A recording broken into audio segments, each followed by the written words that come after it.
entzun nuen irratian, Zebra Bidean, magazin batean, nola Bidasoa eskualdekoi nola baldintzatu gaituen mugak, ez?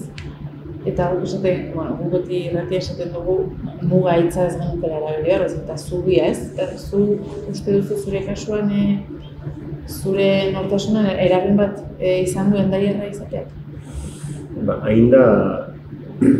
Hain da gai berezia, esan nuke, Hendaia bera. Eta Hendaiarra izatea da nortasun hori da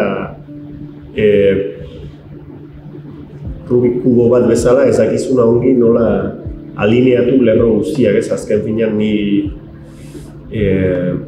uste dut denak edo kasi denak eta behar bada denak garela belaunaldi bat edo bi belaunaldi gora joan ezkero mugimendu edo migrazioen ondorengo aurrak esango duke.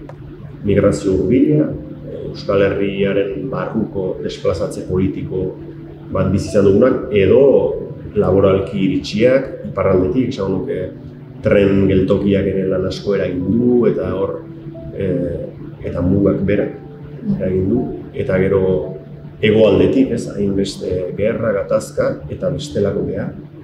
Eta Hendaian ez duzu aurkitzen behar bada Lekeition aurkitzen duzun bezala aiton amonak eta aitamak Lekeitiarrak eta bikote ere Lekeitiarra eta hor bai euskalkia, bai nortasuna doa esaten den matematikan karratuan, gero eta gehiago, eta gurea da justo kontrakoa.